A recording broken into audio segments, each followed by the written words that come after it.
Hey there, it's Jonathan with today's Good Life Project update, where we blend together different ideas and segments to kind of update you on what's spiraling around in my noggin related to living a good life. Today, kind of an interesting focus, actually two of them. We've got a riff and a science update. And today's riff is about to-do lists. Do you keep to-do lists? Do you live and die by them? Do you absolutely hate them and war with them? There are a couple of interesting things that happen in our minds that make to-do lists a really interesting thing to explore, even if the thought of them makes you, kind of want to hurl. In our science update, we've got an interesting bit of science that shows that concentrating or focusing your attention, your awareness on something highly visual can potentially lead you to be what's called momentarily deaf to sounds around you. So we're going to dive into that research, and it may also explain a little bit of relationship angst along the way. Give you something, a little bit of science to point to the next time somebody says, "Hey, were you listening?" Anyway, I'm Jonathan Fields. This is Good Life Project. So in today's riff, I'm talking about something called to-do lists. Now, as I said in the lead up to this, many of us have some sort of pre-existing relationship with the idea of to-do lists or apps or programs. Some of us absolutely love to-do lists. They're a tool that works really beautifully with the way that we organize our minds and our lives, and they give us a sense of accomplishment along the way. Some of us have really strong preferences. We may be like, oh, I am completely a list person, but it has to be on paper. And you'll have your specific journal, you'll have your specific, like planner or file, whatever it may be. Everyone has their own technique, and some people love, love, love paper. Others, on the other hand, don't want anything to do with paper. And it's not just because they're freaked out that if they lose it, they'll lose their lives. It's because their brains work in a way where they kind of work better when they're digital. So I'm one of those people. I run my days, weeks, months, and quarters productivity with sort of hyper-organized task lists that are based on projects.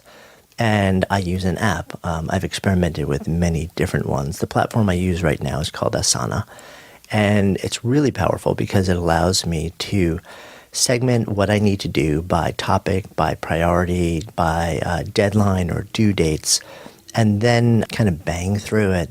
And what I do is I actually dive in and I identify what are the one or two absolutely critical things that will move the needle forward in a project or initiative that is deeply meaningful to me.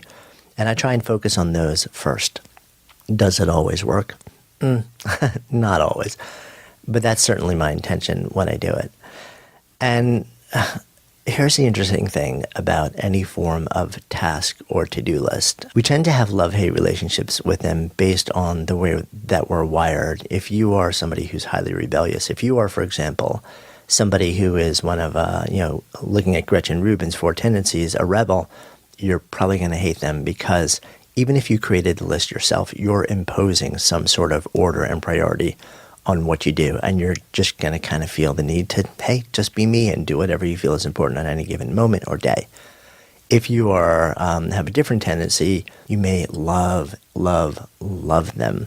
If you're a questioner, which I am, you may look at the different tasks and say, well, I'll only put it on the to-do list and do it if it's on the to-do list. If the reason I put it there made sense to start with, and if the reason that it's still there makes sense as I look at it today.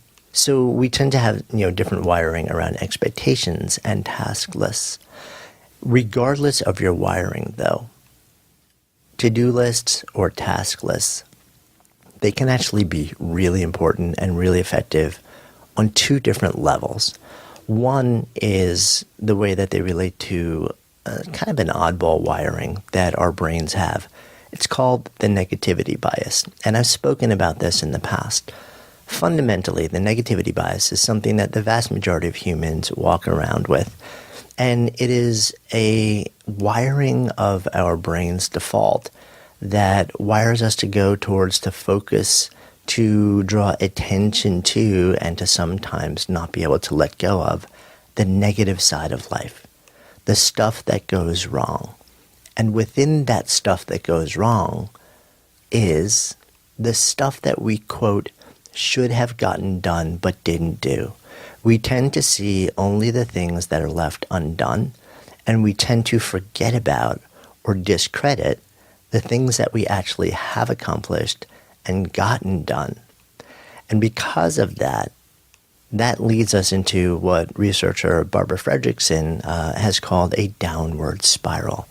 So if we kind of don't do anything to counter the effects of the negativity bias, which tends to be the organic default state for most of our brains, if we don't do something proactively to counter the effect of that bias, then we start to spin downward into this negative place. And that makes it really hard for us to walk through the day and feel good about ourselves, feel accomplished about ourselves, feel like we're happy, feel like we're content, feel like we are fulfilled with who we are and the lives that we're creating. So keeping a task list is a really interesting way to counter that, but not in the way that you're thinking about. It's this, and it has to do with something that an author, Karen Samuelson, who I've known for years, says about the difference between to-do lists and what she calls a to-done list. And that is that when you keep a list that not only shows you what you have to do, but then you allow it to become a living, searchable record of what you have done, of all of the tasks, small and large, the projects, the to-dos, the accomplishments that you've actually been able to check off, that gives you the ability to then reflect on that and say, that negativity bias that says you suck, you haven't accomplished anything, nothing meaningful is happening. When you actually have a to-do list that allows you to check things off and then to keep a record of them that you can flip back through and reflect on, it serves as concrete evidence that your negativity bias is wrong. It serves as proof that you are, in fact, accomplishing stuff, providing, of course, that the stuff on that task list is stuff that's truly meaningful to you. And that's something you really want to focus on. So when you create a task list, you want to do it in a way where you don't just use it as something that tells you what to do, but you are very sort of almost religious about making sure the stuff that really matters is on there, and making sure that when you do it, you mark it as done so that you can reflect on it and leverage it as that body of evidence that you actually are accomplishing things, that you are doing things that matter. And that also ties in with the research of Professor Teresa Amabile, who runs her lab and also is the author of a really interesting book called The Progress Principle. What she showed in her research is that one of the most powerful motivators of anything that we have in work in life, it's not big incentives, it's not rewards, it's not money. It's actually the ability to experience small bits of progress, a little bit at a time, along the way, every day, sometimes every minute, every hour, every week. That is what makes us feel deeply rewarded and fulfilled. That's what keeps us motivated and alive. It's what keeps us doing something that, doesn't wrap up in the blink of an eye, but actually requires sustained effort over time. And you know what requires sustained effort over time? Living a good life, contributing in a meaningful way to the world and the lives of those around you. So when you think about it, when you think about, how you may feel about a to-do or task list, think about the fact that our brains are wired to organically default into a negative spiral, which ignores the stuff that we've done and devalues the stuff that we have accomplished.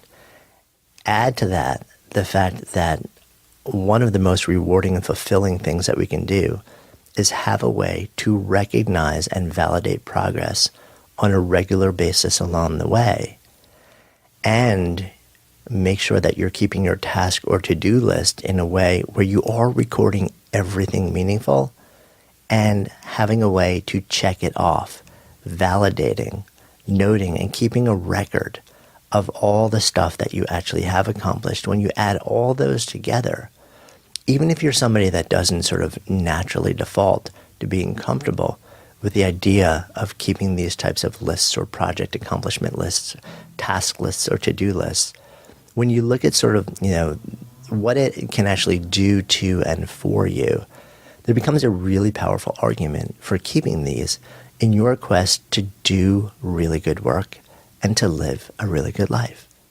So that's kind of what I'm thinking about today. And maybe that's this week's invitation. What would happen if you chose whatever your, preferred medium is? Paper, notebook, back of an envelope, something that, task oriented, and it can be technology application, something that allows you to not just write down the important things that you want to get done, but also check them off and keep a record of those things that you can refer back to as a body of evidence of all of the good things that you have accomplished. Check it out. Try it out for the next week or so, and then see how it feels. See if it moves the needle in your state of mind and in your life. And as always, share the experiments with me. You can find me all over the place on social media, pretty much at Jonathan Fields or at Good Life Project, all over the place. Be sure to stay tuned, because after the break, we're coming back with some really fascinating research on how paying attention to stuff that you see can sometimes war with your ability to also hear what's going on around you. And that includes hearing what people might be saying or asking around you. Back with you after the break. And we're back with a really interesting study on something called inattentional deafness. What in the world is that? You very likely have experienced this. In fact, we've all experienced this. I know I certainly have. It's funny. I'm a creator. I love to make stuff. And when I'm writing, or when I'm looking at stuff, when I'm painting or making art, I have learned over the years that my world tends to vanish away. If I'm deeply engaged in seeing something, like if you actually gave me a picture and said, okay, here's a picture, and I want you to find these 5 things in the picture, and then you spoke with me while I was searching for those 5 things, I not only would likely ignore you, but what I've noticed over the years is I literally don't hear you. And I've always wondered about that. I've always wondered, am I just filtering you out? I hear you, but I'm not paying attention. Or is there something about the way that the brain is wired, that our brains are wired, that actually kind of force you to alternate between senses because you just don't have the processing speed, the bandwidth, the sort of multitask between hearing, feeling, and seeing? Well, it turns out that in fact is exactly the case in a study that was published in the Journal of Neuroscience. And as always, we will include a link to the actual study report in the show notes for fellow science geeks like me who want to go deeper into the actual modality and what happened. This was actually done by Dr. Maria Chait. I hope I'm pronouncing the name right, at the UCL Ear Institute. The study looked at this phenomenon, and they looked at it in a really interesting and different way. So we've known about this phenomenon for a long time, but there's never been a real understanding of what is happening in the brain during inattentional deafness, which is what this is called. The experience or the phenomenon where when you're concentrating on something visual, you become momentarily deaf to many sounds. So what's this all about? And the question was the same question that I had. Is it that your brain works in a way where you just become hyper-focused and it automatically filters out all of the other people or sounds? Or does your brain actually not even hear it? In order to figure this out, a number of volunteers came in and they were asked to then participate in a hypervisual task. And then they were sort of exposed to different sounds while they were doing this. While this was all happening, these people were also hooked up to brain scans that were able to show what was happening in different parts of the brain. Now, this was not the sort of typical fMRI that we often hear about. There's something called an MEG, or magnetoencephalography. And what it effectively does is it monitors the brain and the different centers of the brain so they can tell you what's going on. And here's what happened. According to Dr. Chait, in quotes, the brain scans showed that people were not only ignoring or filtering out the sounds, they were not actually hearing them in the first place, end quote. So really interesting. And what that suggests is that visual processing and auditory processing, they both kind of share overlap in processing centers in the brain. And that this inattentional deafness that comes when you're doing something which is highly visual is not just you filtering out, is not just you actually, quote, hearing sounds, but filtering them out. It's the fact that your brain actually doesn't hear them at all. It's not that somebody's trying to get your attention and you're just ignoring them because you're so focused on what you want to do. You quite literally may not hear them. Your brain, it will be as if it's silent around you, which is kind of a fascinating thing that I've always wondered about, because when I'm working in different environments, I know that the more absorbed I become in something visual, it's been my experience that the less it matters how much ambient sound is around me, and also the less I hear anything or anyone around me. Really interesting in the context of doing creative work, of doing especially work that is immersive and hypervisual.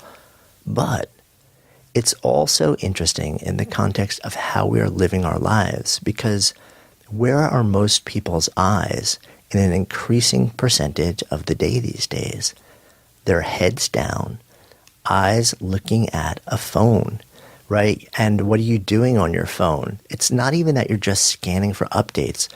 We're defaulting to highly visually sensory apps like Snapchat and Instagram, where instead of just reading or instead of trying to consume information, it's highly visual. You're constantly scanning images and visuals. And that means that if you're doing this when you're sort of out and about in the world, you will literally not be hearing what's going on around you.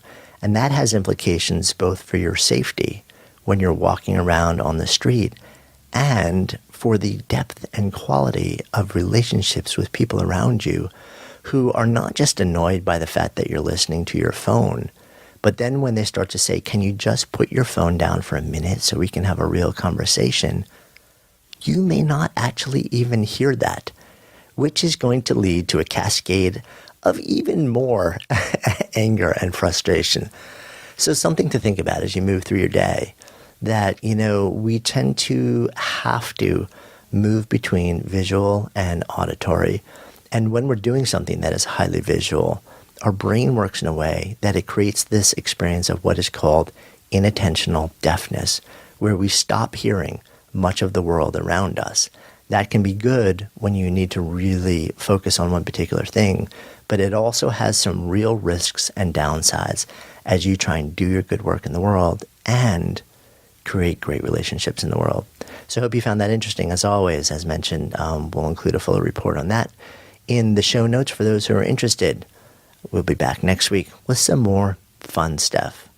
And as we wrap up, I want to give a final shout out to our awesome sponsors and supporters. RX Bar for Kids, chocolate chip, apple, cinnamon, raisin, and berry blast. Find them at Target stores, or for 25% off your first order, visit rxbar/goodlife and enter the promo GoodLife at checkout. Audible is my go-to place to find audiobooks. As a Good Life Project listener, you can now get a free audiobook with a 30-day trial at audible.com/goodlife. Right now, you can post a job on ZipRecruiter for free. That's right, for free. Just go to ziprecruiter.com inspirational.com/good. Thanks so much for listening to today's episode. If the stories and ideas in any way moved you, I would so appreciate if you would take just a few extra seconds for two quick things. One, if it's touched you in some way, if there's some idea or moment in the story or in the conversation that you really feel like you would share with somebody else, that it would make a difference in somebody else's lives, take a moment and whatever app you're using, just share this episode with somebody who you think it'll make a difference for. Email it if that's the easiest thing, whatever is easiest for you. And then, of course, if you're compelled, subscribe so that you can stay a part of this continuing experience. My greatest hope with this podcast is not just to produce moments and share stories and ideas that impact one person listening, but to let it create a conversation, to let it serve as a catalyst for the elevation of all of us together collectively, because that's how we rise. When stories and ideas become conversations that lead to action, that's when real change happens.